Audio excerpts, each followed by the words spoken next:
Even if you're not a science fiction fan, you can't help but hear about all sorts of cool kinds of imaginary gadgets, from lightsabers to time travel.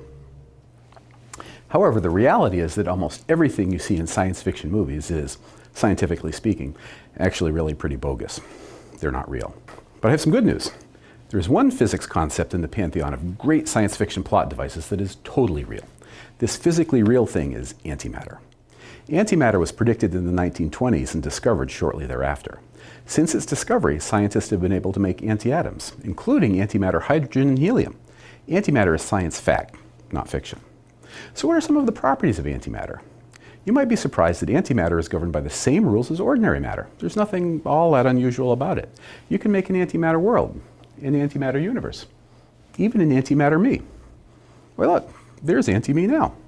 Hello, anti-me. Hello, me. So how the heck, wait, that might not be a good idea. What's the problem? Well, remember what happens when you combine matter and antimatter? Oh, yeah. I see what you mean. So tell them about it. One interesting thing about antimatter is what happens when it combines with matter. That's when things get exciting. You've probably heard Einstein's famous equation E equals mc squared. If you've cared to dig in what it means, you've heard that it means that energy is equivalent to matter and vice versa. And that's true. However, that statement is incomplete. When we convert energy into a particle of matter, we must at the same time create an identical number of particles of antimatter. It's always the same. So what Einstein's equation means is that you can convert energy to matter and antimatter, and you can combine matter and antimatter to make energy. Now let's take another look at Einstein's equation. E stands for energy, m stands for mass, but the c squared term is just a number, actually a very big number. In the usual metric system, it is a 9 followed by 16 zeros. This means a little mass is a lot of energy. We can work out just how much.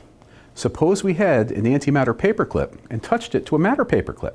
Can you help me out, Auntie-me? Sure. We'll take these matter and antimatter paperclips and touch them together.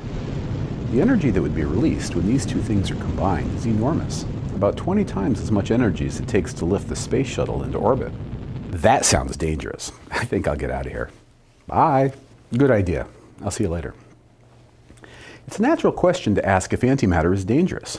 The answer is no, or more accurately, we can't make enough to be dangerous. The easiest way to answer this question is to visit the Fermilab antiproton source, the world's most powerful antimatter production facility. This facility made antimatter protons for about 25 years. In fact, we worked very, very hard to make as many antiprotons as possible. So how many antiprotons does 25 years of tireless effort bring us?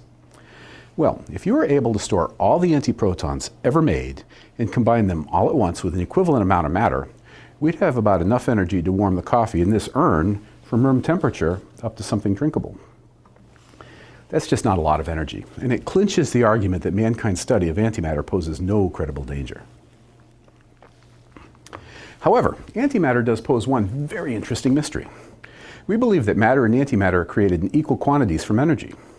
In the beginning, when the universe was much younger and hotter, the energy available at that time should have created matter and antimatter in equal quantities.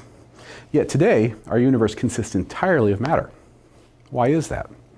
The answer is rather simple. We just don't know. In fact, this question is one of the most important puzzles of fundamental physics of the 21st century. As usual, a mystery of this magnitude results in many physicists working on it. We haven't found the answer, but we will. And when I hear something, I'll be sure to let you know. Hey, me. Yeah? Good job, guy. High five.